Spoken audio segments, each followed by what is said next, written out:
Bismillahirrahmanirrahim. Assalamualaikum warahmatullahi wabarakatuh. Innal hamdalillah nahmaduhu wa nasta'inuhu wa nastaghfiruh wa na'udzu billahi min shururi anfusina wa min sayyiati a'malina. Man yahdihillahu fala mudhillalah wa man yudlil fala hadiyalah. Asyhadu an la ilaha illallah wahdahu la syarikalah wa asyhadu anna Muhammadan abduhu wa rasuluhu la nabiyya ba'dah. Salawat dan salam semoga senantiasa tercurahkan kepada Nabi Muhammad sallallahu alaihi wasallam beserta para keluarga, para sahabat dan orang-orang yang istiqomah berjalan di bawah naungan sunnah beliau hingga hari kiamat kelak insyaallah.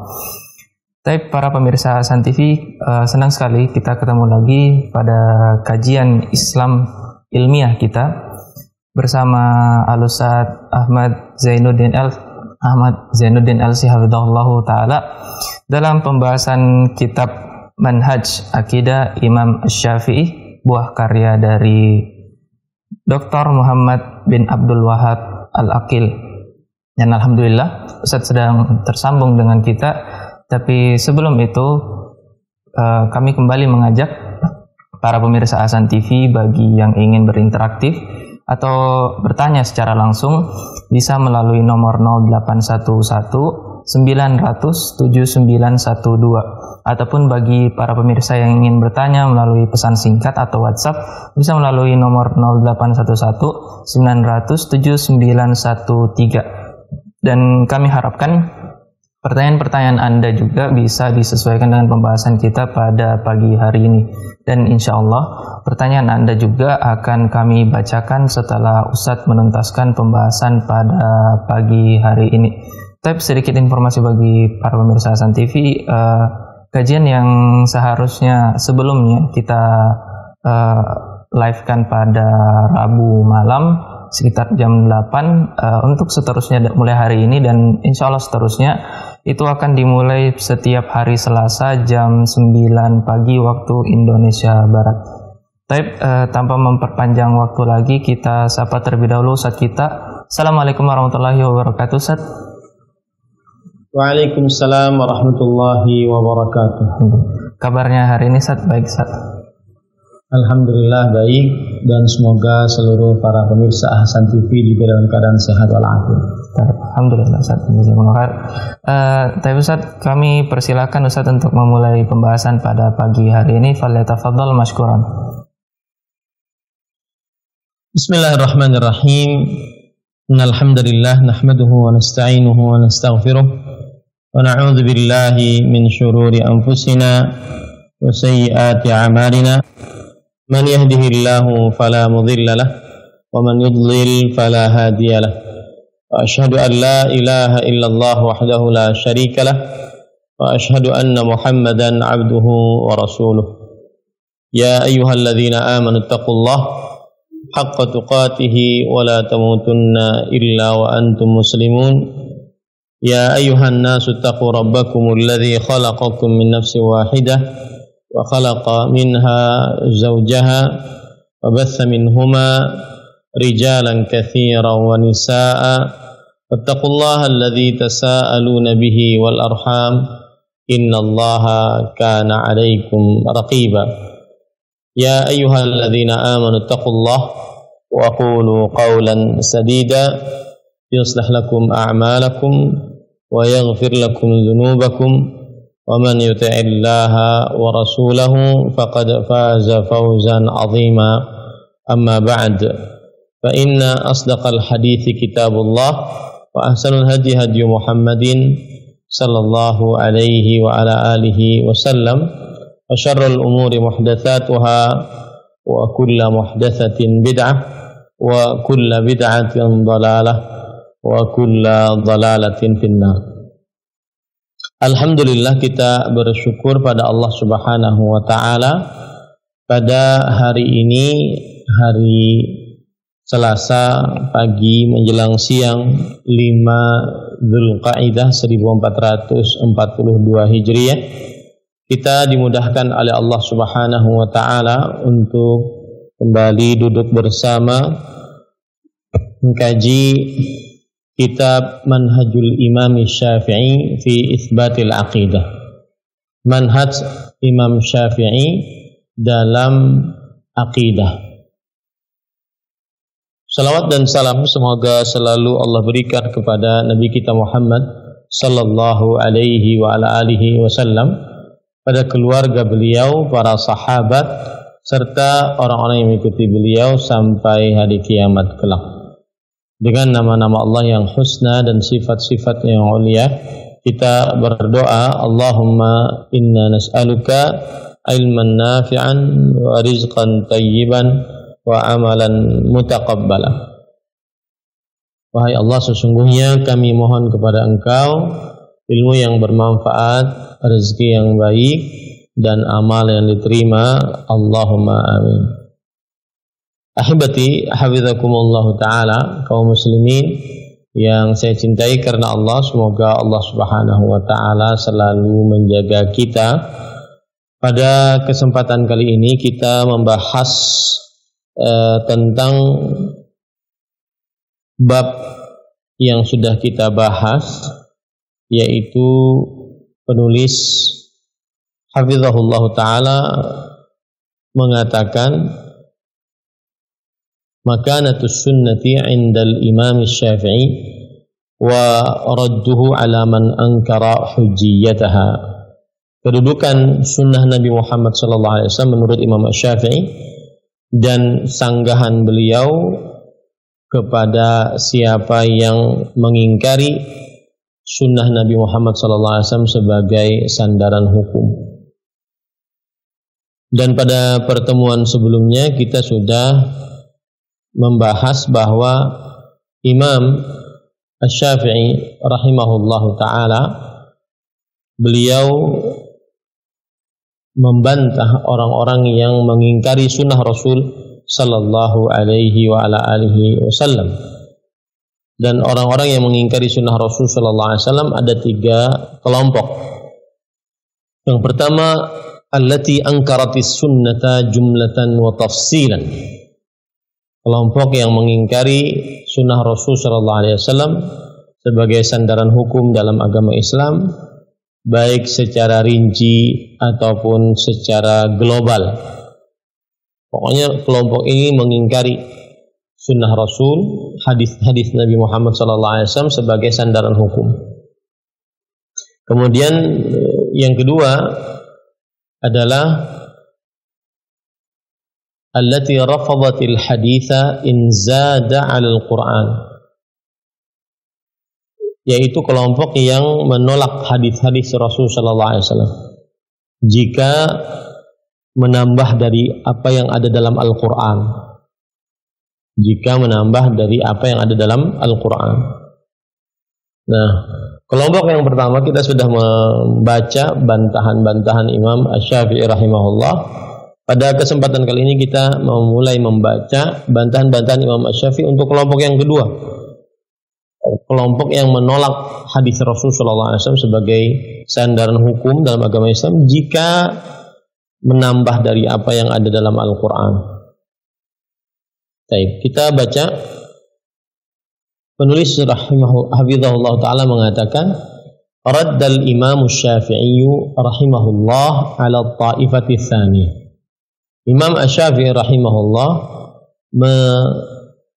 menolak atau membantah atas golongan yang kedua. Tadi golongan kedua adalah mengatakan annal khabara la yuqbalu an Rasulillah sallallahu alaihi wasallam illa idza kana lahu aslun fil Quran. Bahwa hadis Rasul sallallahu alaihi wasallam tidak diterima kecuali jika ada dasarnya di dalam Al-Quran.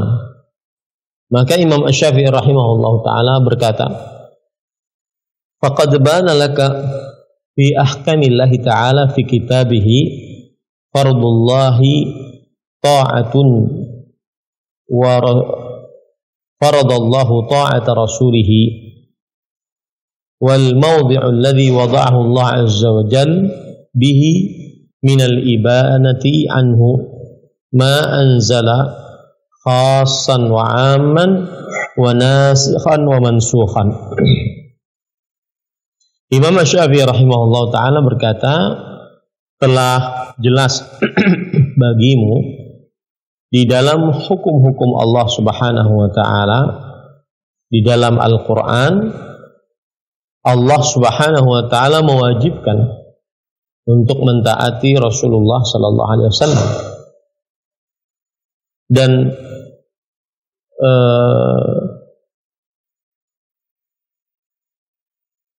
keberadaan yang Allah Subhanahu wa taala letakkan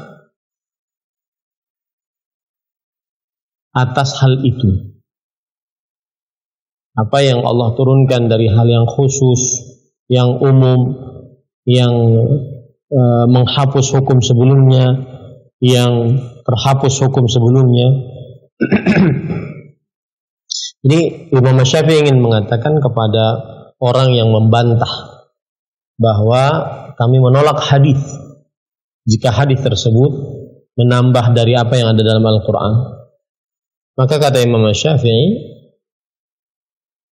di dalam Al-Quran Allah mewajibkan untuk taat kepada Rasulullah SAW. Maka ini bantahannya, baik itu menambah dari apa yang dalam Al-Quran ataupun apa yang sama dan merinci apa yang dalam Al-Quran, semuanya wajib ditaati. Kenapa? Karena Allah Subhanahu wa taala mewajibkan untuk taat kepada Rasulullah sallallahu alaihi wasallam.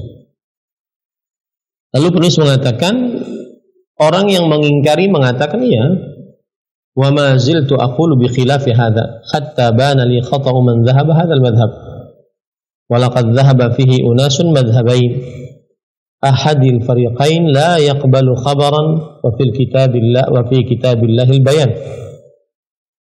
Qultu fama lazimahu qala ufdi bihi azimun ila azimin min al-amr. Faqala man jaa bima yaqa alaihi ismu salatin wa aqallu ma yaqa alaihi ismu zakatin faqad addama alaihi la waqta fi dhalika walau salla rak'ataini fi kulli yawmin aw qala fi kulli ayyam. Qala ma lam yakun fihi kitabullah falaysa ala ahadin fihi fard. Faqala ghayruhu ma kana fihi al-Qur'anu yaqbalu fihi al-khabar faqala biqaribin min qawlihi bima laysa fihi al-Qur'anu fadakhala alayhi ma dakhala ala al-awwal aw qaribun minhu.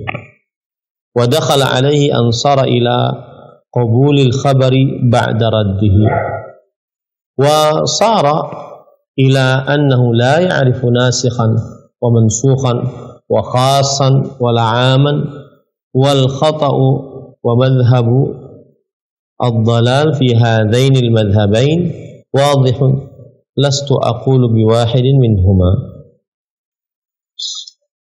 وما yuraddu bihi ala at-ta'ifatil ula yumkin an yuradda bihi ala at-ta'ifah ats-tsaniyah.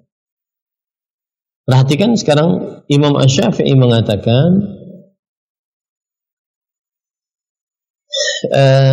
bahwa kalau kita menolak sunnah Rasul sallallahu alaihi wasallam disebabkan karena dia menambah dari apa yang ada dalam Al-Qur'an, maka ketahui baik-baik Allah Subhanahu wa taala mewajibkan apa yang ada dalam Al-Qur'an, yaitu berupa mewajibkan ketaatan kepada Rasulullah sallallahu alaihi wasallam.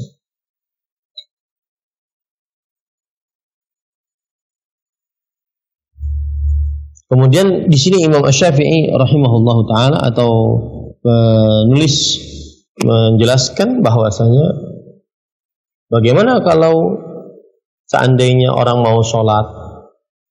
Bagaimana kalau seandainya orang mau zakat? Sedangkan di dalam Al-Quran tidak ada terperinci perihal sholat, tidak ada terperinci perihal zakat. Berapa nisabnya? Maka orang yang menolak hadis Rasulullah SAW dengan anggapan bahwa apa saja yang menambah dari Al-Quran itu harus ditolak, maka mereka tidak bisa menjawab akan hal ini. Mereka tidak bisa menjawab akan hal ini. Mereka mengatakan, ya sudah, kalau seandainya ingin sholat, siapa yang ingin sholat 2 rakaat per hari sudah mencukupi, katanya. Sudah mencukupi. Kita tidak bisa mewajibkan sesuatu yang belum diwajibkan oleh Allah Subhanahu wa taala dalam Al-Qur'an.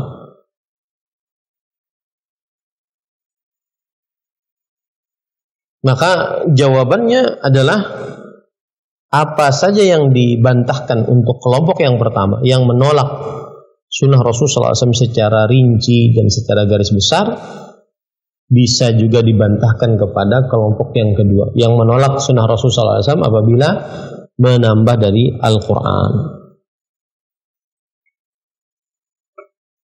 Sebagian mereka menjawab dengan sebuah hadis, ma ja'akum anni fa'aridhuhu ala kitabillah fama wafaqahu fa ana qultuhu wa ma khalafahu falam aqulhu.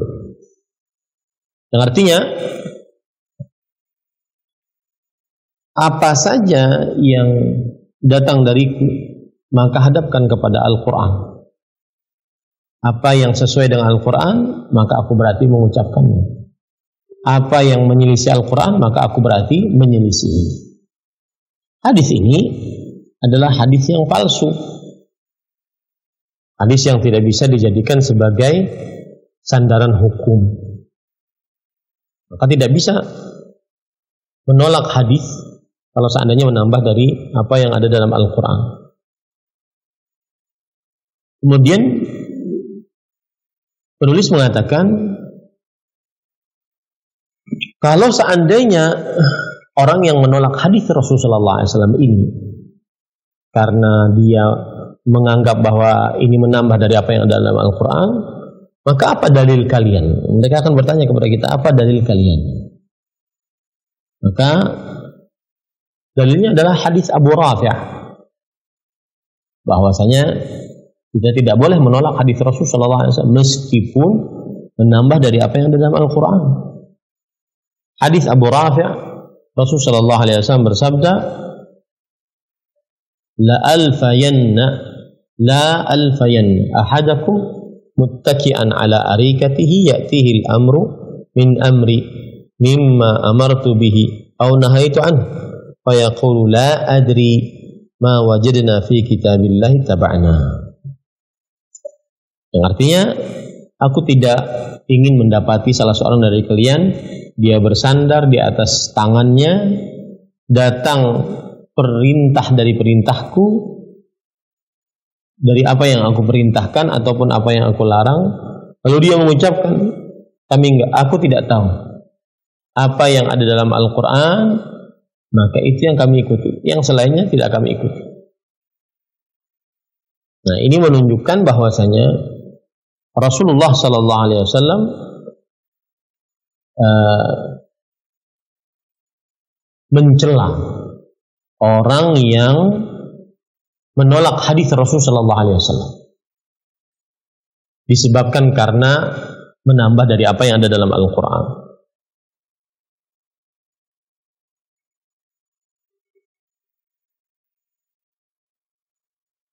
Baik. Kemudian di halaman 106 penulis mengatakan, hadhihi hikayatu aqwali ta'ifatain warraddu alaihima. Ini adalah kisah tentang pendapat-pendapat kelompok yang pertama dan kelompok yang kedua, yaitu kelompok yang pertama menolak sunnah Rasul SAW, hadis Rasul SAW sebagai sandaran hukum secara rinci atau secara global, ditolak. Pokoknya semua hadis tidak bisa dijadikan sebagai sandaran hukum menurut kelompok yang pertama. Dan kelompok yang kedua lebih halus, menolak hadis yang menambah dari Al-Quran. Kalau seandainya dia menambah dari Al-Quran, maka ditolak hadisnya. Kalau seandainya tidak, maka diterima hadisnya. Dan tadi kita sudah jawab bahwa orang yang menolak hadis Rasul sallallahu alaihi wasallam karena menganggap bahwa itu menambah dari Al-Qur'an, maka kita jawab satu, Allah Subhanahu wa taala mewajibkan kepada kita untuk mentaati Rasulullah sallallahu alaihi wasallam. Untuk mentaati Rasulullah sallallahu alaihi wasallam. Sedangkan orang kemudian kita juga bantah, bagaimana kamu mau sholat, mau bayar zakat, mau haji, sedangkan dalam Al-Quran tidak dirincikan perkara-perkara tersebut. Kemudian juga bantahan yang ketiga, segala bantahan untuk membantah kelompok yang pertama yang menolak sunnah Rasulullah SAW secara rinci dan global bisa dibantahkan kepada kelompok yang kedua. Kemudian bantahan yang keempat adalah bahwa Rasulullah SAW mencela orang-orang yang hanya bersandar kepada Al-Quran dan menolak hadis-hadis Rasul Sallallahu Alaihi Wasallam. Sekarang kita ingin membantah kelompok yang ketiga yang mengingkari sunnah Rasul SAW sebagai sandaran hukum, yaitu kelompok yang mengatakan bahwasanya hadis-hadis yang diterima hanyalah hadis-hadis mutawatir. Adapun hadis-hadis ahad maka tidak bisa diterima.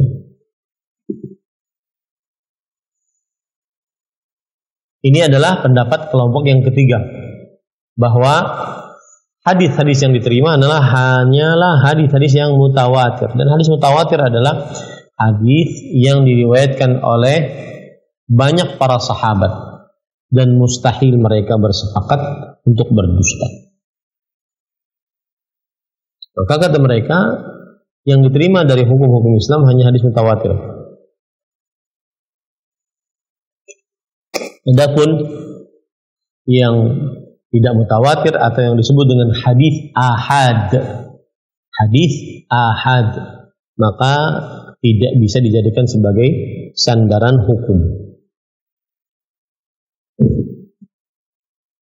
Kemudian penulis mengatakan tentang mutawatir, ma rawahu adadun katsir tuhilul 'adatu tawatu'ahum 'alal kadhib an mithlihim wa asnaduhu ila syai'in mahsus. Yang artinya hadis yang diriwayatkan oleh sejumlah para sahabat yang sangat banyak, yang mustahil mereka bersepakat untuk berdusta,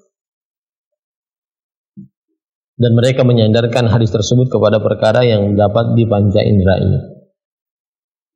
Sedangkan hadis ahad adalah ma fuqida syurutul mutawatir au ahadihim, yang tidak ada syarat-syarat hadis mutawatir atau salah satu dari kedua syarat tersebut. Baik, para ikhwan yang dirahmati oleh Allah Subhanahu wa taala,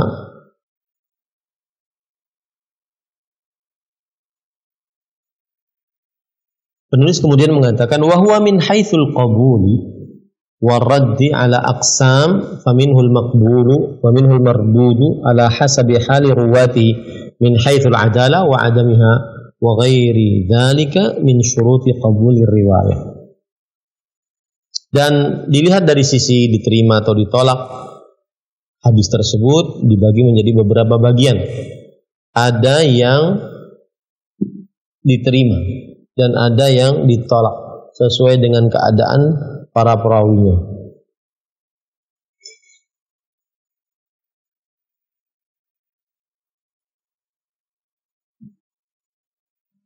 Baik. Kemudian setelah itu waqad dzakara Asy-Syafi'i rahimahullah hadha at-taqsim wa sammahu ilma 'ammah wa ilma khassah. Dan Imam Asy-Syafi'i rahimahullah membagi pembagian ini. Artinya ada hadis yang mutawatir, ada hadis yang ahad. Dan Imam Asy-Syafi'i rahimahullah mengatakan ini adalah ilmu yang umum dan ilmu yang khusus.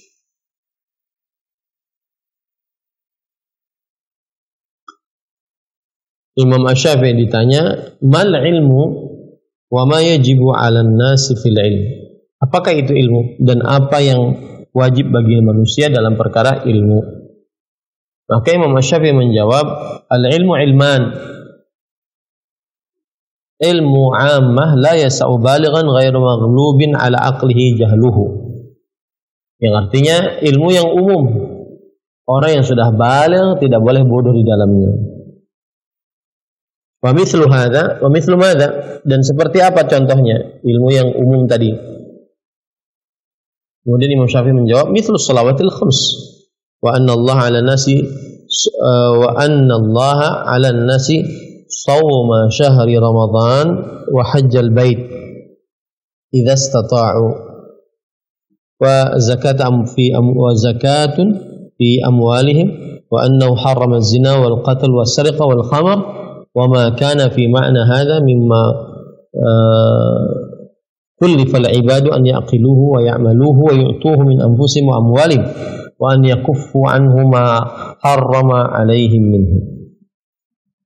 Artinya, dan contoh ilmu yang tidak boleh bodoh di dalamnya seperti salat 5 waktu, kewajiban manusia terhadap Allah berpuasa pada bulan Ramadan, berhaji ke Baitullah jika mampu, membayar zakat harta, diharamkan zina, membunuh, mencuri, minum minuman khamar, dan apa saja yang diperintahkan oleh Allah Subhanahu wa taala untuk para hamba-hambanya untuk memikirkannya dan mengerjakannya dan mengerjakan hak-hak dirinya dan hartanya dan meninggalkan apa yang telah diharamkan oleh Allah Subhanahu wa taala. Kemudian penulis mengatakan wa hadzas sinfu mawjudu nassan fi kitabillah wa mawjudun 'amman 'ala inda ahli Islam yanqulu awamuhum amman madha min awamihim yahkunahu an Rasulullah SAW wa la yatanaza'una fi hikayati wa la wujubihi alaihim. Dan kelompok yang seperti ini ada, baik disebutkan dalam Al-Quran ataupun hadis Rasul sallallahu alaihi wasallam.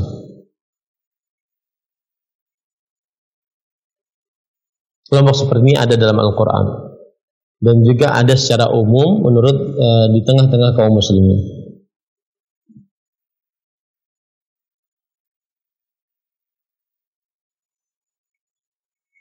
Nah, ini yang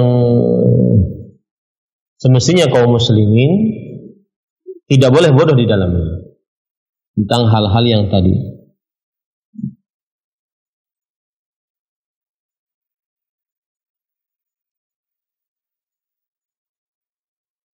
Baik. Kemudian penulis mengatakan, qala famal wajhu tsani? Apa sisi yang kedua? Qultu lahu ma yanubul ibadu min furu'il fara'id. Apa yang dilakukan oleh hamba dari cabang-cabang kewajiban, wa ma yakhussu bihi minal ahkam, dan apa yang khusus dari mereka dari hukum-hukum, wa ghairiha mimma laysa fihi nassu kitabin wala fi aktsarihi nassu sunnah. Dan selainnya dari apa yang ada di dalamnya pernyataan tegas dalam Al-Quran dan apa yang ada dalamnya pernyataan tegas dalam hadis Rasul sallallahu alaihi wasallam. Wa in kanat fi syai'in minhu sunnah fa inna ma hiya min akhbaril khassah la akhbaril 'ammah ma kana minhu yatahammalu ta'wil wa yastadriku qiyasan.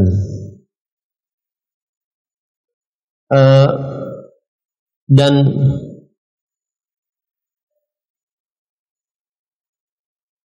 apa saja yang tidak ada dalam Al-Quran ataupun kebanyakannya tidak dalam hadis Rasulullah SAW, meskipun sedikit darinya ada dalam hadis Rasulullah SAW, maka ini adalah termasuk kabar-kabar yang khusus, bukan kabar-kabar yang umum. Dan apa saja yang darinya bisa ditakwilkan dan juga bisa dikenakan padanya qiyas. Intinya, para ikhwan yang dirahmati oleh Allah Subhanahu wa taala, Imam Asy-Syafi'i ingin mengatakan kepada kita, bagi orang-orang yang menolak hadis Rasul sallallahu alaihi wasallam, dikarenakan dia adalah hadis ahad, hadis yang bukan mutawatir, maka jawabannya adalah bahwa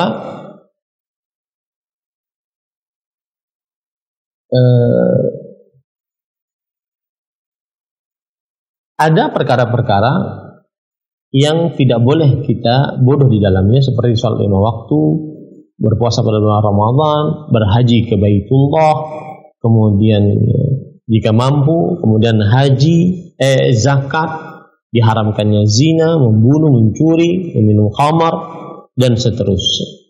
Maka pada saat itu dia adalah perkara yang sudah dimaklumi dalam agama Islam secara mendasar. Perkara yang sudah dimaklumi dalam agama Islam secara mendasar. Meskipun dia dari perkara-perkara yang atau hadis-hadis yang ahad, maka tetap diterima. Nah, ini bantahan, ya. Meskipun dia dari perkara-perkara atau hadis-hadis yang ahad, maka dia tetap diterima. Kemudian penulis mengatakan al-ilmu min wujuh, minhu ihatatun fil zahir wal batin, wa minhu haqqun fil zahir, fal ihata minhu ma kana nassu hukmillah aw sunnati Rasulullah sallallahu alaihi wasallam naqalaha al-'amma 'anil 'amma. Fa hadhani as-sabilani alladhani yashhadu bihima fima ahalla annahu halalun wa fima harrama annahu haram. Wa hadha alladhi la yasau ahadan 'indana jahlu wa la shakku fihi. Wa ilmu al-khasah sunnah min khabar al-khasah ya'rifuhu al-ulama. Imam Syafi'i mengatakan ilmu itu ada dua. Ilmu yang ternampak, ya, secara lahiriah, dan ilmu yang di dalam secara batin. Dan ilmu yang secara lahiriah itu yang ada tegas di dalam Al-Quran atau hadis-hadis Rasulullah SAW, dan dinukilkan oleh sekelompok orang kepada sekelompok orang. Ini yang disebut dengan mutawatir, ya. Dan kemudian inilah dua jalan untuk mengetahui mana yang dihalalkan dan mana yang diharamkan. Dan inilah yang tidak diperbolehkan oleh seseorang untuk tidak tahu atasnya atau ragu-ragu di dalamnya. Itu ilmu yang zahir, ilmu yang umum. Seperti tadi, bahwasanya sholat 5 waktu wajib, puasa bulan Ramadan wajib, kemudian zakat bagi yang sudah sampai nisab wajib, kemudian apa lagi? Berhaji bagi yang mampu wajib, kemudian diharamkan zina, mencuri, bunuh. Ini penukilan secara banyak dari orang. Ini tidak diragukan lagi, diterima meskipun dia dari sisi hadis ahad. Nah, tetapi penukilannya dari mulai semenjak dahulu diterima. Adapun ilmu yang khusus tentang sunnah Rasul sallallahu alaihi wasallam, maka ini tidak ada yang mengetahuinya kecuali hanya para ulama. Nah, ini bantahan dari Imam Asy-Syafi'i rahimahullah ta'ala yang menunjukkan bahwasanya beliau mewajibkan mengamalkan hadis meskipun dia adalah jenis hadis ahad. Baik. Kemudian penulis mengatakan syurutu sihhatil hadits wa qabulihi 'inda al-Imam Syafi'i. Syarat sahihnya hadis dan diterimanya hadis menurut Imam Syafi'i. Qala rahimahullah, fa qala liqa'ilun uhdud li aqalla ma taqumu bil hujjah ala ahli ilmi hatta yathbuta alaihim khabarul khassah. Fa qultu khabarul wahid anil wahid hatta yantahiya bihi Nabi sallallahu alaihi wasallam aw man intaha bihi ilaihi dunahu. Wa la taqumu al-hujjatu bi khabil khassah hatta yajma'a umuran. Imam Syafi'i mengatakan, kalau ada yang mengatakan kepadaku sebutkan jumlah yang paling sedikit yang tegak dengannya hujjah, sandaran hukum atas para ulama, sampai tetap atas mereka kabar yang khusus. Kabar yang khusus yaitu hadis ahad tadi. Kemudian Imam Syafi'i menjawab, hadis ahad riwayat satu orang dari satu orang sampai kepada Nabi Muhammad sallallahu alaihi wasallam. Ya. Jadi maksudnya batasan minimal satu orang. Misalkan Imam Bukhari meriwayatkan dari syekhnya satu orang, syekhnya meriwayatkan dari tabi'ut tabi'in satu orang, tabi'ut tabi'in meriwayatkan dari tabi'i satu orang, kemudian sahabat meriwayatkan, kemudian tabi'ut tabi'in, kemudian tabi'in meriwayatkan dari sahabat satu orang meriwayatkan dari Rasulullah SAW satu orang. Itu batasan minimal hadis ahad. Nah, kemudian Imam Syafi'i mengatakan bahwa hadis ahad tidak bisa dijadikan sandaran hukum kecuali sampai mengumpulkan beberapa perkara. Minha an yakuna min man haddatsa bihi thiqah fi dini. Orang yang meriwayatkannya adalah seorang yang terpercaya dalam agamanya. Ma'rufan bis-sidqi fi hadis. Dia terkenal dengan kejujuran saat berbicara. Aqilan ma yuhaddits bih. Dia paham apa yang dia riwayatkan. Aliman bima yuhilu ma'anil hadits min al-lafz. Dia mengilmui apa yang dimaksudkan dari makna-makna hadis dari lafal-lafalnya. Wa an yakuna mimman yuaddi al-haditsa bi hurufihi kama sami' la yuhadditsu bihi 'ala al-ma'na. Dan hendaknya dia meriwayatkan hadis sesuai dengan yang dia dengar secara huruf per huruf, sebagaimana yang dia dengar, tidak meriwayatkannya melalui makna. Jadi Imam Syafi'i rahimahullah taala, beliau di sini menolak hadis yang apabila diriwayatkan dengan makna berdasarkan penjelasan ini.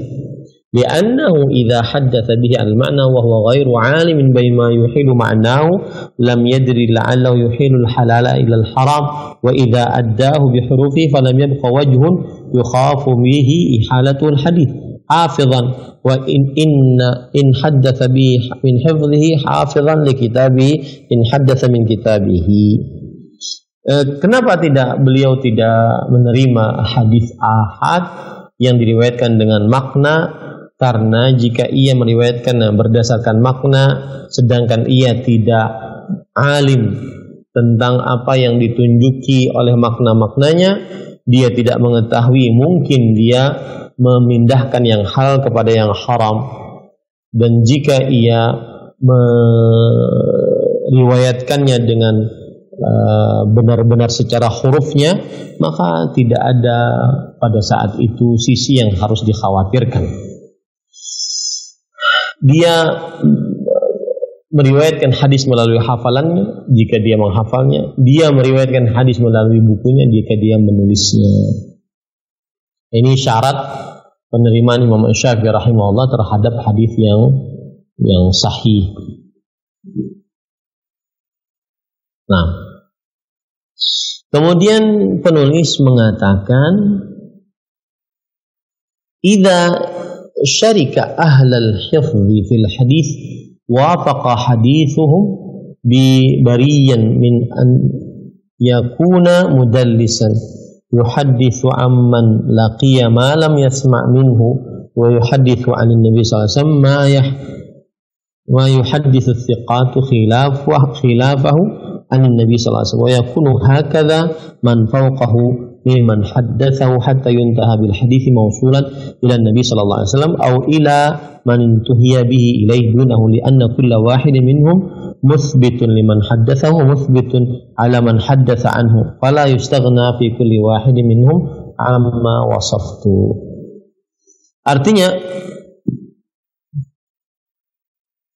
jika orang-orang yang menghafal hadis bersyarekat menyepakati hadis mereka. Dan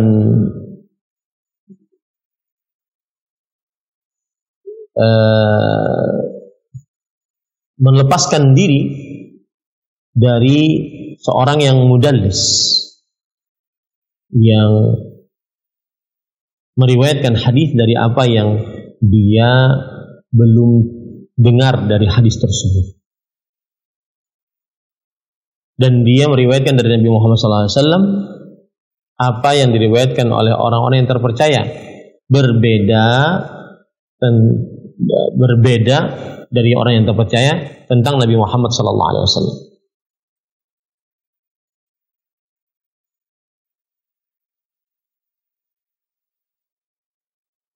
Maka yang seperti ini tidak bisa diterima. Hadis dari orang yang mudallis, yang dia meriwayatkan hadis padahal dia belum bertemu dengan orang tersebut, atau hadis dia meriwayatkan hadis yang menyelisihi hadis-hadis orang-orang yang terpercaya, ini tidak bisa diterima hadisnya. Ya, yang bisa diterima hadisnya adalah hadis yang diriwayatkan oleh para penghafal hadis. Hadis ahadnya tidak menyelisihi hadis-hadis yang diriwayatkan oleh para penghafal hadis. Nah, itu yang dimaksud oleh penulis. Wa hadhihi syurut allati wasafaha al-Imam Syafi'i rahimahullah hiya aslu syurut allati wada'a ulama al-mustalah wa hiya ittisalus sanad, adalatur ruwat, an yakuna ar-rawi dhabitan, salamatuhu min asy-syududzi wa huwa mukhalafatur rawi liman huwa awthaqu min salamatuhu min al-'illati al-qadihah. Dan syarat-syarat ini yang diletakkan oleh Imam Syafi'i rahimahullah, dia adalah syarat-syarat yang akhirnya diletakkan oleh para ulama mustalah hadis. Dan dia ada 5 syarat hadis sehingga dinyatakan hadis itu diterima. Yang pertama adalah sanadnya tersambung.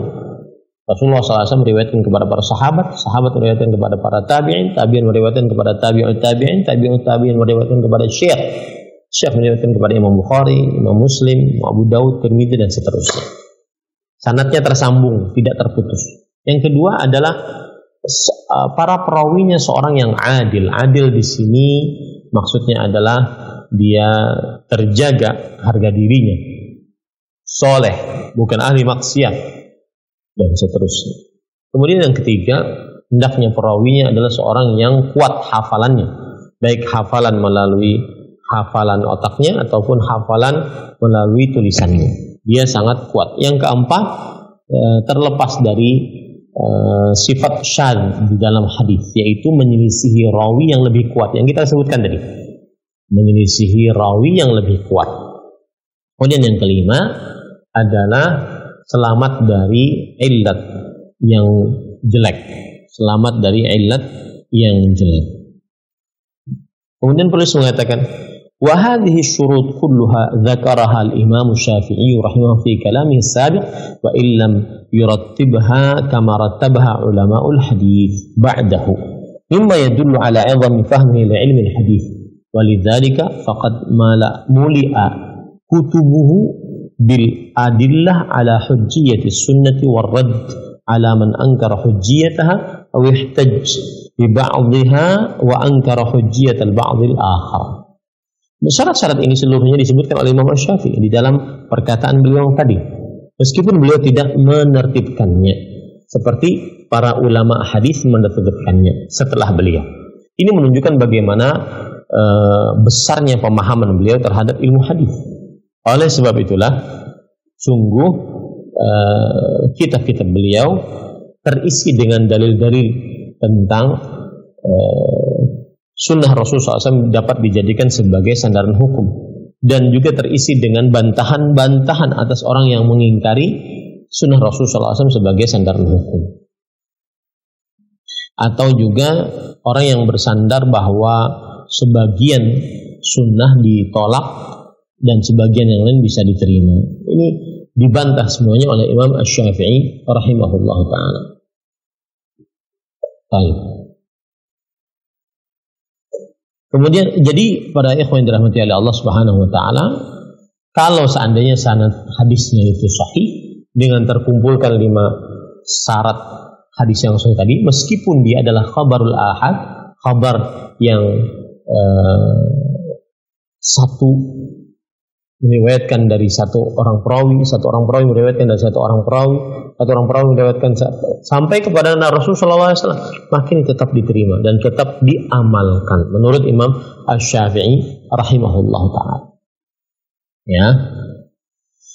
Jadi sekali lagi Imam Asy-Syafi'i rahimahullah membantah 3 kelompok yang mengingkari sunnah Rasulullah SAW sebagai sandaran hukum. Kelompok yang pertama adalah Imam Asy-Syafi'i mengingkari orang yang menolak hadis Rasulullah SAW, sunnah Nabi Muhammad SAW, baik secara rinci ataupun secara global. Yang kedua adalah kelompok Imam Asy-Syafi'i rahimahullah membantah kelompok yang menolak hadis Rasulullah SAW jika menambahkan dari Al-Quran. Ini sudah kita bahas tadi. Ya. Yang ketiga yang terakhir kita barusan bahas adalah Imam Asy-Syafi'i rahimahullah menolak atau membantah orang yang menolak hadis ahad. Ya, menolak hadis ahad.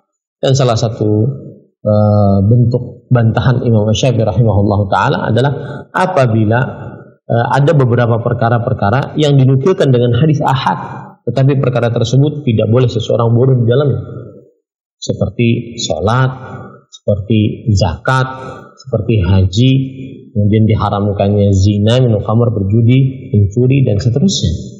Ini adalah dinukilkan secara penukilan orang banyak kepada orang banyak. Ya, meskipun dari sisi ilmu hadis mungkin dia satu perawi-perawinya, tetapi di dalam penukilan dari mulai zaman Nabi SAW sampai sekarang dinukilkan oleh orang banyak dari mulut ke mulut. Maka ini menunjukkan bahwasanya meskipun dia secara ilmu hadis adalah khabarul ahad, yaitu hadis yang diriwayatkan oleh satu orang kepada satu orang kepada satu orang kepada satu orang sampai kepada Rasulullah SAW, maka tetap diterima karena dia termasuk sesuatu yang sudah dimaklumi secara dasar dalam agama Islam. Kemudian bantahan selanjutnya adalah bahwa hadis ahad tetap bisa diterima kalau seandainya hadisnya sahih, tetap bisa diamalkan kalau seandainya hadisnya sahih. Dan hadis yang sahih ada 5 syaratnya: bersambung sanadnya, kemudian para perawinya adalah seorang perawi yang adil. Ingat, adil ini bukan dalam bahasa Indonesia, tapi adil maksudnya adalah ahli ibadah, taat, kemudian bukan ahli maksiat, dan seterusnya. Yang ketiga, hendaknya rawinya itu seorang yang kuat hafalannya atau kuat dalam menjaga buku yang dia tulis. Yang keempat, dia terlepas dari syadz, yaitu menyelisihi yang lebih kuat riwayatnya. Yang kelima adalah dia terlepas dari illat yang buruk. Nah, ini para ikhwan. Itulah pendapat Imam Asy-Syafi'i rahimahullah ta'ala di dalam perihal menerima hadis ahad. Dalam perihal menerima hadis ahad. Nah. Baik. Masih tersisa waktu 7 menit, saya lanjutkan ya. Kemudian penulis mengatakan ma yufidu khabarun wahid. Apa yang diberikan faedah oleh hadis ahad. Apa yang diberikan faedah oleh hadis ahad. Jadi begini, kalau seandainya ada hadis ahad, hadis yang diriwayatkan oleh satu orang perawi, kemudian meriwayatkan dari satu orang perawi, meriwayatkan dari satu orang tabi'in, meriwayatkan dari satu orang tabi'i, meriwayatkan dari satu orang sahabat, dan sampai kepada Rasulullah SAW, maka disebut dengan hadis ahad. Ataupun 2 orang, yang penting tidak sampai derajat mutawatir. Nah, hadis yang seperti ini memberikan faedah apa? Terjadi perbedaan pendapat di antara para ulama rahimahumullah ta'ala. Pendapat yang pertama, hadis ahad yufidul ilm mutlaqan sawa'un ihtuffat bihi qara'in am la. Hadis ahad dia memberikan faedah. Hadis ahad dia memberikan faedah. Baik dia dikelilingi dengan peserta-pesertanya ataupun penyerta-penyertanya ataupun tidak. Dia memberikan ilmu, ya, memberikan faedah ilmu meskipun di hadis ahad. Wa huwa ihdar riwayataini anil Imam Ahmad wa nasabahu ba'dhum ilaihi duna dzikrin li riwayatil ukhra. Dan ini adalah salah satu riwayat dari pendapat Imam Ahmad, dan sebagian mereka menasabkan kepada Imam Ahmad tanpa menyebutkan riwayat. Wa la'allahu sahih anil Imam Ahmad rahimahullah faqad ishtihara anhu al-qat'u bi ahadits ar-ru'yah wal ilmu yuwadduliha wa dhalika yahtamilu annaha indahu min al-mutawatir ma'nawi li kathratiha wa yahtamilu annahu yaqta'u bil ahad. Artinya, dan inilah, semoga inilah yang benar dari Imam Ahmad rahimahullah, yaitu telah masyhur dari Imam Ahmad bahwa beliau menetapkan hadis-hadis tentang melihatnya Allah Subhanahu wa taala, dan juga menetapkan ilmu yang menunjukkan akan hal itu. Dan Imam Ahmad menganggap hadis-hadis tersebut adalah hadis mutawatir maknawi, karena saking banyaknya yang meriwayatkannya. Dan ini menunjukkan juga bahwasanya beliau menetapkan hadis ahad, bahwa hadis ahad bisa memberikan faedah ilmu. Wasahihul masyhur anhu al-qat'u bi thubutil hadis mata tawaffarat fihi syurutus sihhah. Dan pendapat yang masyhur dari Imam Ahmad tentang hadis ahad adalah menetapkan tentang tetapnya hadis kapan syarat-syarat hadis tersebut terkumpul.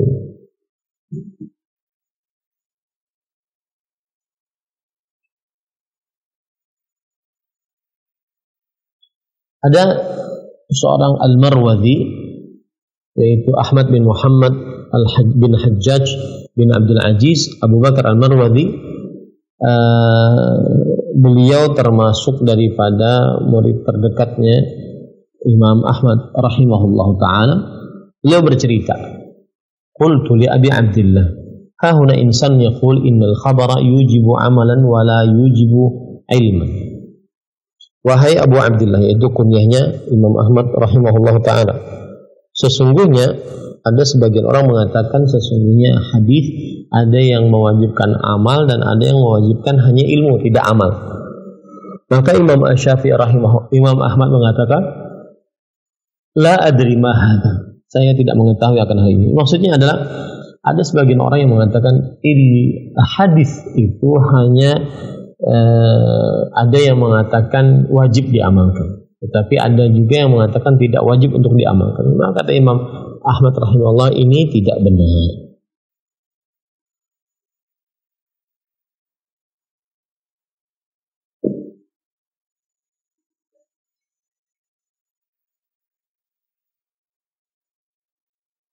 Yang jelas Imam Ibnu Qayyim al-Jauziyah rahimahullah ta'ala mengatakan asbata anna madhhab al-imam anna al-hadith idza tawaffarat fihi syurutus sihhah afada al-ilma wal amal. Adapun mazhab Imam Ahmad adalah apabila hadis tersebut terkumpul syarat-syarat kesahihan, maka berarti dia memberikan ilmu dan juga amal. Dan inilah pendapatnya Imam Ahmad.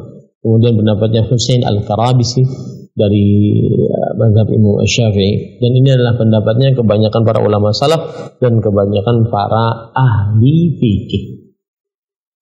Baik.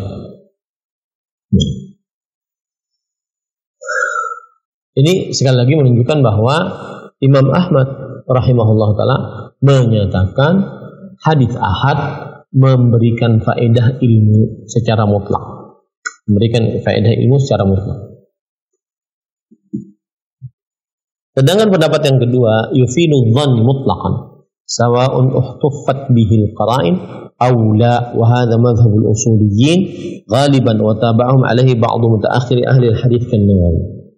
Pendapat yang kedua bahwasanya hadis ahad memberikan faedah sangkaan secara mutlak.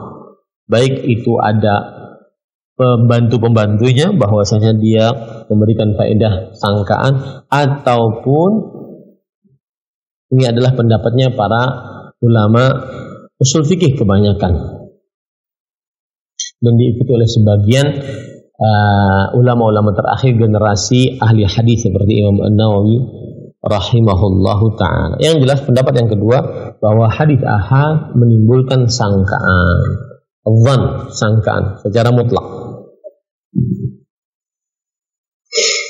Kemudian pendapat yang ketiga disebutkan oleh penulis di sini adalah, yaitu annahu min khabaril ahad yufidul ilma idza ihtaffat bil qara'in, bahwa khabar ahad akan memberikan ilmu jika ada qarinah, artinya hal-hal yang menunjukkan akan hal itu. Ya, di hadis ahad tetap dapatkan ilmu.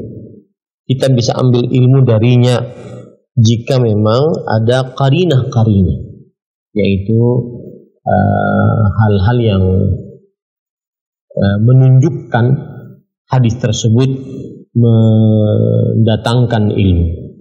Dan ini adalah perkataan dari para ulama-ulama fikih dalam mazhab fikih dan juga ulama-ulama hadis. Dan ini adalah pilihan pendapat dari Al-Amidi, bahwasanya hadis ahad memberikan ilmu jika memang ada pendukung-pendukungnya. Ini pendapat atau tiga pendapat dari para ulama rahimahumullah ta'ala.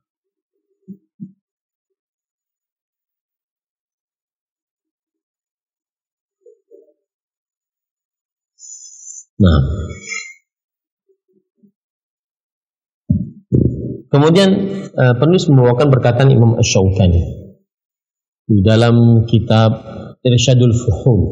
Imam Asy-Syaukani mengatakan, wa'lam anna al-khilaf alladhi dzakarnahu fi awal hadzal bahth min ifadati khabaril ahad adh-dhann aw al-ilm muqayyadun bima idza kana khabaran wahidan lam yandam ilaihi ma yuqwihi. Wa amma idan dhamma ilaihi ma yaqwihi aw kana mashhuran mustafidhan fala yajri fihi al-khilaf al-madhkur.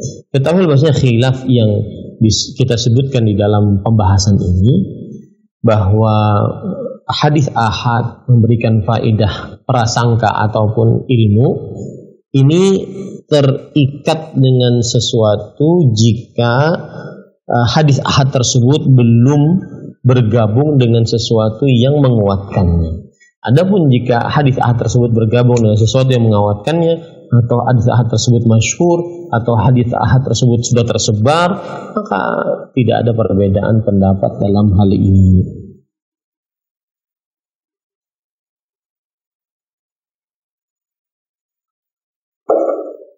Baik.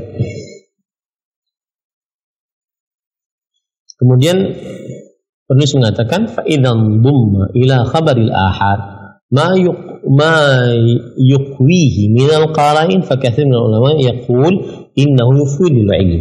Jika digabung ya sesuatu dengan hadis ahad yang bisa menguatkannya, maka sebanyak para ulama mengatakan hadis ahad memberikan ilmu. Nah,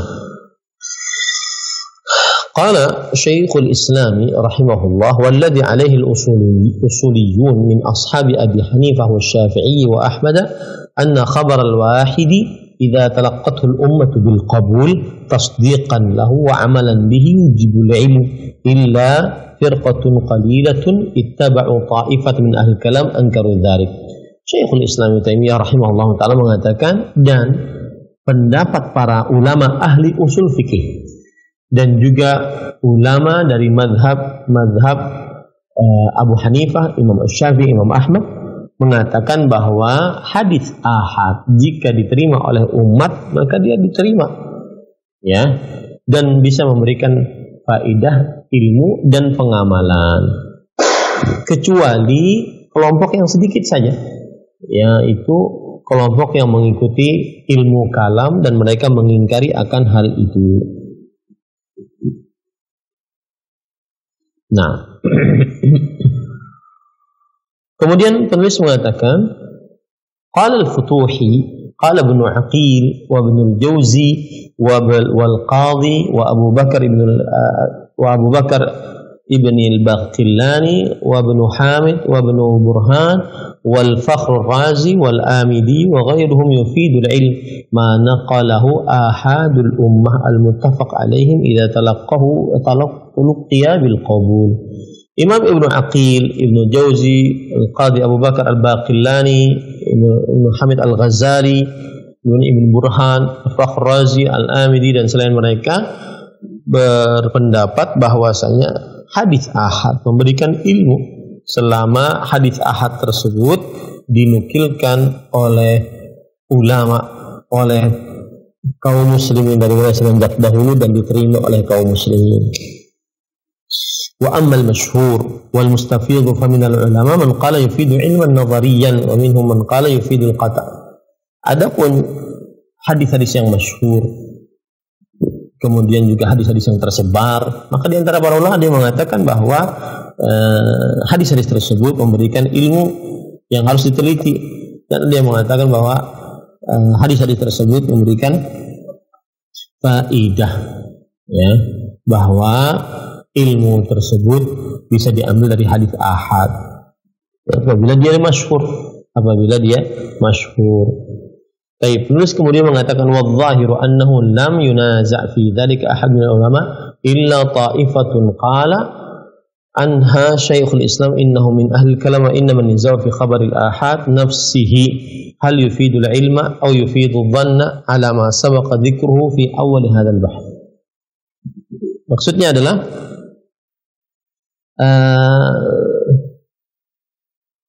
tidak ada seorang pun dari para ulama yang menyelisih akan hal ini kecuali satu kelompok yang mana Syekhul Islam mengatakan tentang mereka adalah ahlul kalam. Jadi tidak ada yang dari para ulama yang menolak bahwasanya hadis ahad menimbulkan ilmu. Tidak ada dari para ulama yang menolak akan hal ini. Tetapi penolakan itu adalah berasal dari ilmu kalam.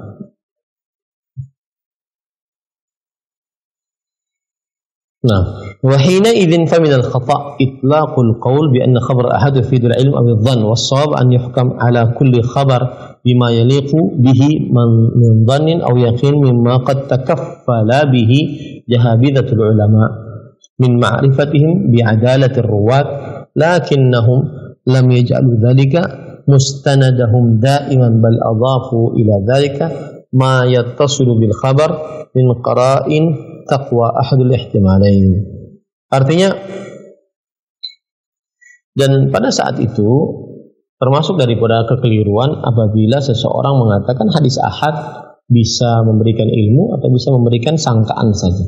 Yang benar adalah bahwa dihukumi atas setiap hadis ahad tersebut apakah dia pantas untuk dinyatakan memberikan faedah sebuah sangkaan ataupun sebuah keyakinan yang sudah dijelaskan oleh para ulama yang ahli di dalamnya tentang pengetahuan adilnya para perawi. Akan tetapi mereka tidak menjadikan hal itu sebagai sandaran terus-menerus, dan tetapi mereka menyandarkannya kepada hal tersebut, ya, apabila ada hadis ahad ditemani oleh penguat-penguatnya, maka dia bisa menimbulkan ilmu, ya, bisa menimbulkan ilmu. Apabila ada hadis ahad yang tidak ditemani oleh teman-teman yang menguatkannya, maka dia bisa memberikan ilmu yang prasangka saja, tidak ilmu yang yakin. Ya. Ini para ikhwan yang dirahmati Allah. Intinya yang kita bicarakan tadi bahwa ada sebagian ulama berbeda pendapat tentang hadis ahad, hadis yang diriwayatkan oleh satu orang kepada satu orang kepada satu orang sampai kepada Rasulullah SAW, ataupun dua orang ataupun tiga orang, yang penting tidak sampai kepada derajat mutawatir. Ini hadis ahad bisa memberikan faedah apa? Apakah faedah ilmu, ataukah dia faedah sangkaan, ataukah dia dirinci? Maka pendapat yang lebih kuat adalah bahwasanya hadis ahad dia dilihat dari sisi hadisnya. Apabila hadis tersebut adalah hadis yang diterima oleh umat Islam, maka dia diterima. Dan hadis tersebut tidak syadz, tidak menyelisihi yang lebih sahih darinya, maka dia diterima. Dan dia mendatangkan ilmu yang bermanfaat. Dia mendatangkan ilmu yang bermanfaat. Jadi tidak bisa kita katakan apakah hadis ahad bisa mendatangkan ilmu ataukah hanya mendatangkan sangkaan. Maka jawabannya adalah hadis ahad bisa mendatangkan ilmu apabila ada penguat-penguatnya. Dan apabila tidak ada penguat-penguatnya, maka bila dia mendatangkan sangkaan saja. Tentunya yang mendatangkan ilmu yang yakin tidak sama dengan yang mendatangkan sangkaan. Nah, ini pendapat yang lebih kuat tentang apa yang ditimbulkan oleh hadis ahad. Apakah ilmu yang yakin yang dengannya kita langsung mengamalkannya, ataukah ilmu yang sangkaan saja. Nah, ini para ikhwah yang dirahmati oleh Allah Subhanahu wa ta'ala. Baik, sudah 1 jam lewat 5 menit kita berbicara. Sekarang kita masuk kepada sesi pertanyaan. Jadi yang sudah kita pelajari tadi adalah bahwa Imam Syafi'i rahimahullah sedang membantah orang-orang yang mengingkari sunnah Rasul SAW sebagai sandaran hukum. Baik itu kelompok yang membantah sunnah Rasul SAW sebagai sandaran hukum sama sekali, mereka tidak menjadikan hadis Rasul sebagai sunnah, sebagai ajaran Islam, sebagai sandaran hukum dalam agama Islam. Atau yang kedua, yaitu yang mengatakan bahwasanya kami mau menerima sunnah asalkan tidak menambahi dari Al-Quran. Yang ketiga adalah orang-orang yang menolak sifat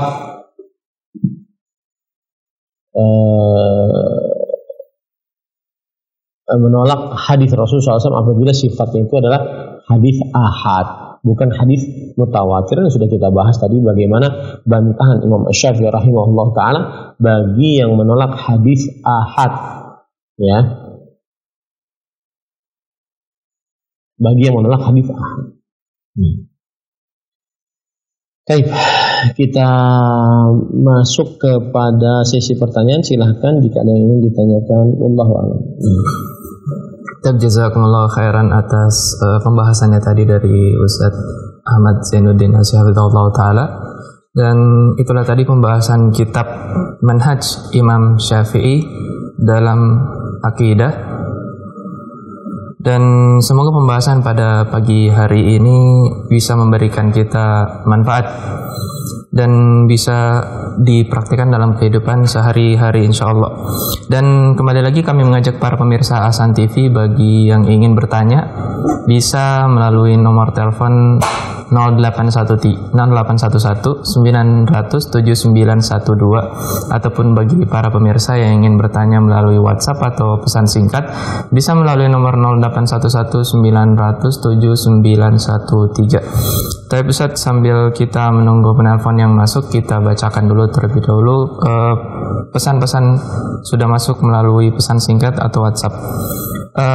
Pertanyaan pertama Ustaz. Assalamualaikum warahmatullahi wabarakatuh. Ustaz, saya Zaka di Jawa Timur, mau tanya sama Ustadz, ada kiai besar di Jawa Timur mengatakan bahwa Rasulullah melarang umatnya untuk mempercayai ilmu nujum. Itu bukan karena salahnya ilmu nujum tersebut, tapi justru saking benarnya ilmu nujum tersebut, karena Rasul khawatir kepada umatnya lebih percaya ilmu nujum daripada Allah. Bismillah, alhamdulillah, wassalatu wassalamu ala rasulillah wa ala alihi wa sahbihi wa man walah.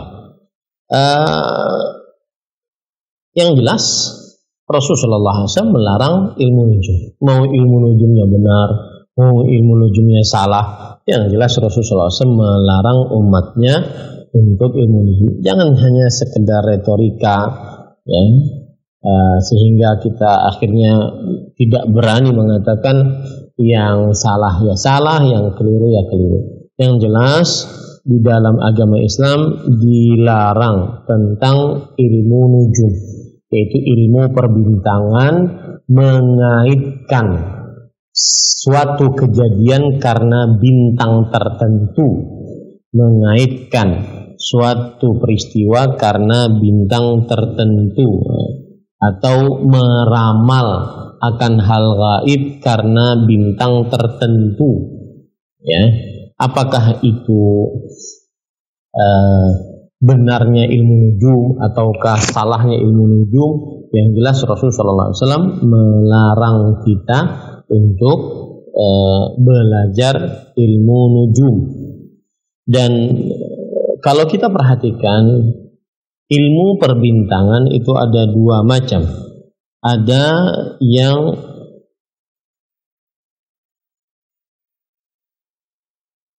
dia bisa memberikan manfaat kepada manusia, seperti misalkan dalam surah An-Nahl ayat 16, wa alamatin wa bin najmi hum yahtadun, dan sebagai tanda-tanda dengan bintang mereka mengambil petunjuk arah, petunjuk untuk berlayar, petunjuk untuk terbang, petunjuk untuk menentukan arah. Maka ini tidak mengapa. Yang tidak diperbolehkan adalah ilmu nujum untuk meramal atau ilmu nujum untuk menyandarkan suatu peristiwa kejadian kepada bintang, bukan kepada Allah Subhanahu wa taala. Sebagaimana hadis riwayat Bukhari dan Muslim dari Zaid bin Khalid Al-Juhani, bahwa beliau bercerita Rasulullah SAW salat subuh di Hudaybiyah setelah hujan. Kemudian setelah itu beliau mengatakan, wahai manusia, hal tadruna madza qala rabbukum? Apakah kalian tahu apa yang dikatakan oleh Tuhan kalian? Kemudian para sahabat menjawab, Allah wa rasuluhu alam. Allah dan Rasulnya lebih mengetahui. Kemudian Rasulullah SAW bersabda, asbaha min ibadi mu'minun bi wa kafirun bi wa kafir. Ada hamba-hambaku yang beriman kepadaku dan juga ada yang kafir. Amma man qala mutirna bi fadlihi wa rahmatihi dzalika mu'minun bi wa kafirun bil kawkab. Adapun yang mengucapkan bahwa kami diturunkan hujan dikarenakan karena karunia dari Allah, rahmat dari Allah, maka ini adalah beriman kepada Allah dan kafir dengan bintang-bintang. Wa amma man qala bi mutirna bi nau'i kadza wa kadza kana kafirun bi wa mu'minun bil kawkab. Adapun orang yang mengatakan bahwa hujan ini dikarenakan bintang ini, maka ini adalah kafir terhadapku dan beriman kepada bintang-bintang. Intinya, para ikhwan yang dirahmati Allah, bahwa ilmu perbintangan jika digunakan untuk meramal, jika digunakan untuk mengatakan ada kaitannya dengan peristiwa tertentu, maka ini termasuk daripada yang diharamkan. Di dalam Sahih Bukhari disebutkan oleh Imam Qatadah, khalaqallahu hadhihi an-nujuma li thalath. Allah telah menciptakan bintang-bintang ini untuk 3 perkara. Zinatan lis-sama, sebagai hiasan bagi langit, wa rujuman lisyayatin, dan sebagai lemparan untuk para syaitan, wa alamatin yuhtada biha, dan sebagai tanda-tanda yang diambil petunjuk darinya, maksudnya tanda-tanda arah. Faman ta'awwala fiha ghaira dzalik akhta wa adha'a nasibahu wa kullifa ma la ilma lahu bih. Dan barang siapa yang takwil, barang siapa yang menafsirkan selain itu, maka dia salah dan menghilangkan bagiannya di akhirat, dan dia mengerjakan apa yang tidak ada tidak ada ilmu di atasnya. Ini menunjukkan bahwasanya semestinya ketika kita berhadapan dengan ilmu perbintangan ini bukan untuk meramal, bukan untuk mengaitkan suatu peristiwa dengan bintang. Wallahu a'lam. Baik, jazakumullah khairan atas jawabannya tadi. Mudah-mudahan bisa bermanfaat bagi Bapak Zaka di Jawa Timur. Tapi Ustaz, kita lanjut ke pertanyaan selanjutnya. Assalamualaikum warahmatullahi wabarakatuh. Dari Ahmad di Surabaya. Bagaimana dengan tokoh yang mengatakan bahwa Allah Maha Suci dari segala arah dan tempat? Jazakumullah khairan. Bismillah, walhamdulillah, wassalatu wassalamu ala Rasulillah. Ini perkataan yang tidak ada dasar dari Al-Quran dan hadis Rasul sallallahu alaihi wasallam. Yang ada dasarnya adalah Allah Subhanahu wa taala berfirman Ar-Rahman 'ala arsy istawa. Allah beristiwa di atas arsy. Kemudian yang ada dasarnya juga adalah Rasul sallallahu alaihi wasallam bertanya kepada seorang budak wanita kecil, "Aina Allah?" Kemudian budak wanita tersebut menjawab, "Allahu fis sama." Allah di langit.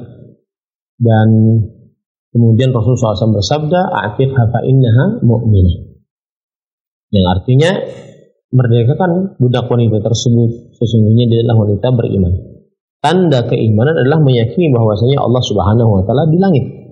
Adapun mengatakan bahwa Allah tidak ada pada 6 arah atau tidak bisa ditentukan arah, maka ini perkataan umum yang harus dijelaskan apa yang dimaksud dengan arah, apa yang dimaksud tidak ada, apa ini perkataan umum karena tidak berdasar dari Al-Quran dan hadis Rasulullah SAW dan hanya berdasar dari ahli kalam yang mendasari pemikirannya dengan akal, mendahulukan akal dibandingkan dalil dari Al-Quran dan hadis Rasul Sallallahu Alaihi Wasallam. Makanya orang-orang yang mengatakan seperti ini, mereka senantiasa mengajak agar berpikir, mengajak agar berpikir dan meninggalkan ayat Al-Quran dan hadis Rasul Sallallahu Alaihi Wasallam.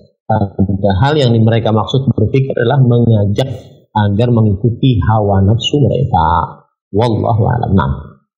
Jazakumullah khairan atas jawabannya dari tadi Ustaz. Mudah-mudahan bisa bermanfaat bagi penanya. Dan kembali lagi kami mengajak para pemirsa Hasan TV, bagi yang ingin berinteraksi secara langsung bisa menelpon dengan nomor 0811 900 7912, ataupun bagi para pemirsa yang ingin bertanya melalui pesan singkat atau WhatsApp bisa melayangkan pertanyaannya dengan nomor 0811 900 7913. Tapi Ustaz, masuk ke pertanyaan selanjutnya Ustaz. Dari Bismillah, dari hamba Allah di Bekasi. Bagaimana menumbuhkan sikap rasa selalu diawasi oleh Allah? Jazakumullah khairan. Bismillah, alhamdulillah, wassalatu wassalamu ala Rasulillah. Jawabannya adalah selalu merasakan tentang sifat-sifat Allah yang 3. Yang pertama, Allah Subhanahu wa taala alim, maha mengetahui. Alam ya'lamu kha'inatal a'yun wa ma tukhfis sudur. Allah mengetahui mata-mata yang berkhianat dan apa yang tersembunyi di dalam hati. Dengan kita meyakini Allah maha mengetahui dan pengetahuan Allah itu tanpa batas, mengetahui yang sudah terjadi, yang sedang terjadi dan yang akan terjadi. Bagaimana terjadinya? Jikalau terjadi, maka ini akan menumbuhkan sifat selalu merasa diawasi oleh Allah. Yang kedua adalah meresapkan di dalam hati sifat Allah Al-Basir. Allah Subhanahu wa taala maha melihat. Allah Subhanahu wa taala berfirman, "Alam ya'lam bi anna Allah yara." Apakah dia tidak mengetahui bahwa Allah maha melihat? Melihat apa saja yang dia kerjakan, yang jelas, yang nampak, yang tersembunyi, yang di hadapan khalayak ramai, Allah maha melihat. Kemudian yang ketiga itu Allah maha mendengar. Mendengar apa saja yang kita ucapkan, mendengar apa saja yang kita dengar, ya, Allah maha mendengar. Maka pada saat itu seseorang akan selalu merasa diawasi oleh Allah Subhanahu wa taala dengan meresapkan 3 sifat Allah Subhanahu wa taala dalam dirinya. Wallahu a'lam. Jazakumullah khairan atas jawaban ini tadi dari Ustadz. Mudah-mudahan bisa bermanfaat bagi penanya. Tapi Ustadz, ini pertanyaan terakhir pada pertemuan kita pada kali ini. Pertanyaannya adalah dari hamba Allah di Cikarang. Assalamualaikum warahmatullahi wabarakatuh. Ustadz, bagaimana hukumnya membuat konten candaan tetapi membawa-bawa agama, memperjualbelikan ayat-ayat Al-Quran? Bismillah, alhamdulillah, wassalatu wassalamu ala Rasulillah wa ala alihi wa sahbihi wa man wala. Hukumnya haram karena ini termasuk menghina agama dan bisa termasuk dari kekufuran. Ya. Allah Subhanahu wa taala berfirman di dalam Al-Quran, Qul abillah wa ayatihi wa rasulihi kuntum tastahzi'un la ta'tadiru qad kafartum ba'da iman. Katakanlah wahai Muhammad sallallahu alaihi wasallam, apakah kalian dengan ayat-ayat Allah, dengan Rasulullah sallallahu alaihi wasallam kalian mengolok-olok? Sungguh kalian telah kafir setelah keimanan kalian. Tidak ada alasan bagi kalian untuk minta maaf. Ini menunjukkan bahwa siapa yang mengolok-olok agama Allah Subhanahu wa taala, mengolok-olok ayat-ayat suci Al-Qur'an, mengolok-olok Rasulullah sallallahu alaihi wasallam, meskipun dalam keadaan bercanda, buat lucu-lucuan, maka ini termasuk daripada kekufuran. Dan para ulama berijma bahwa yang mengolok-olok agama, baik itu secara main-main ataupun terang-terangan, sungguhan, maka dia kafir, keluar dari agama Islam. Ini ijma para ulama, tidak ada perbedaan pendapat di antara para ulama. Maka saya nasihatkan kepada kaum muslimin tentang jangan mengolok-olok hal-hal yang berkaitan dengan pokok-pokok agama, seperti tentang Allah sebagai Tuhan kita, kemudian tentang Nabi Muhammad sallallahu alaihi wasallam sebagai Rasul kita sallallahu alaihi wasallam, tentang Al-Quran sebagai kitab suci kita, tentang syariat-syariat Islam. Jangan sampai mengolok-olok dan merendahkan. Dia adalah benang merah yang tidak boleh kita lalui, ya. Khusus untuk hal-hal tersebut, maka jangan sampai kita bermudah-mudah membicarakannya seasalnya, tanpa dasar, tanpa dalil, apalagi dalam rangka mengolok-olok, merendahkan. Dan ini adalah ijma para ulama bahwa siapa yang merendahkan Allah, Rasulullah, Al-Quran, walaupun hazilan au mazihan au qasdan au amdan, baik itu dia dalam keadaan bercanda, main-main, ataupun bermaksud dengan sungguh-sungguh, maka tetap hukumnya adalah kekufuran. Orang tersebut dimintai taubat. Kalau seandainya tidak bertaubat, maka berhak untuk pemimpin negara ataupun pemerintah setempat menghukumnya. Wallahu a'lam. Naam. Jazakumullah khairan atas jawabannya tadi Ustaz. Itulah tadi pertanyaan terakhir dari pertemuan kita pada kali ini. Jazakumullah khairan lagi kepada Ustaz yang sudah memberikan ilmunya kepada kita semua. Dan semoga apa yang sudah kita dengarkan bersama-sama bisa membawa manfaat, memberikan manfaat, dan bisa membawa kita ke surganya insyaallah. Tapi Ustaz, sebelum kita menutup pembahasan kita pada kali ini, mungkin ada beberapa ikhtitam dari Ustaz.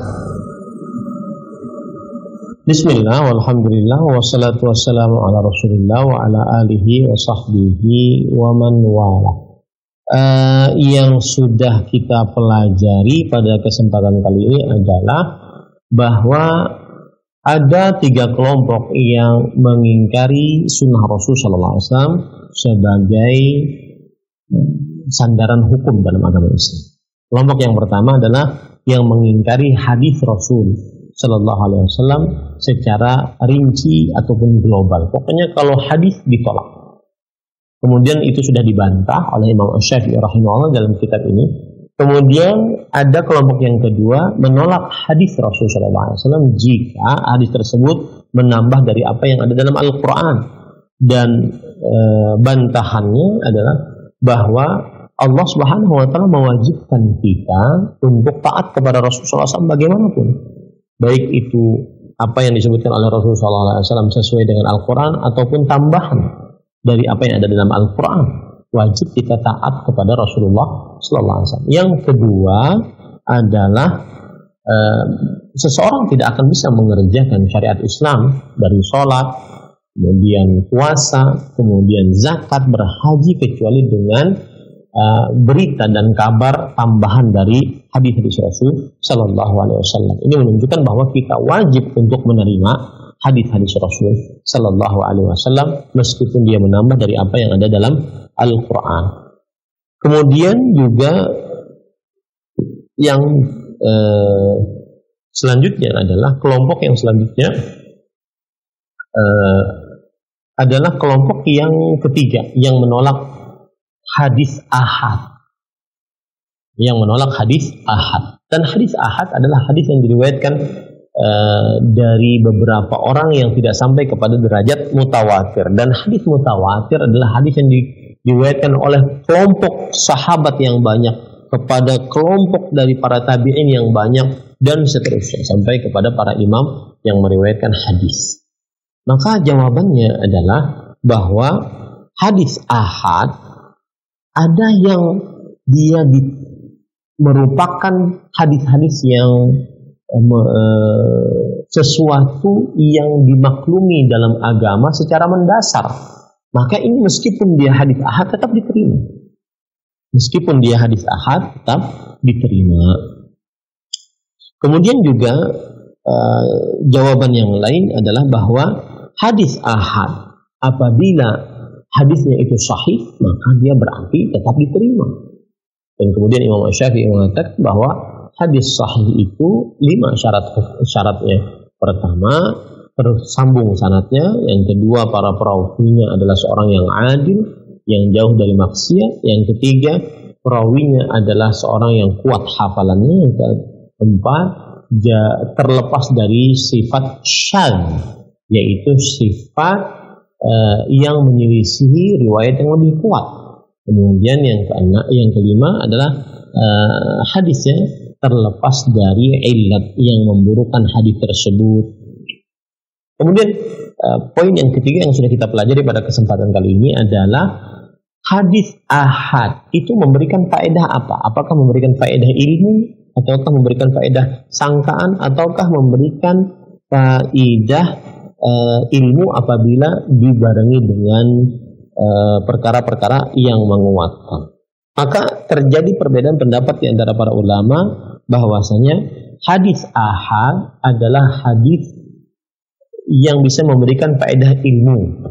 Ini pendapat yang pertama. Ada pendapat yang mengatakan hadis ahad adalah hadis yang bisa memberikan faedah sangkaan saja. Ada pendapat yang kedua, hadis ahad adalah hadis yang memberikan faedah ilmu apabila dibarengi dengan penguat-penguatnya. Maka pendapat yang ketiga yang kita ambil. Dan inilah ringkasan yang sudah kita pelajari, bahwasanya hadis ahad adalah hadis yang bisa memberikan faedah ilmu apabila dikuatkan oleh penguat-penguatnya, sehingga kita tidak ragu untuk menerima hadis tersebut meskipun hadisnya tidak mutawatir, tapi hadisnya ahad. Saya beri contoh, misalkan hadis innamal a'malu binniyat, hadis sesungguhnya amalan tergantung niatnya, itu hadis ahad diriwayatkan oleh satu orang. Ya, bukan hadis mutawatir, akan tetapi dia dikuatkan dengan pendukung-pendukungnya sehingga dia diterima.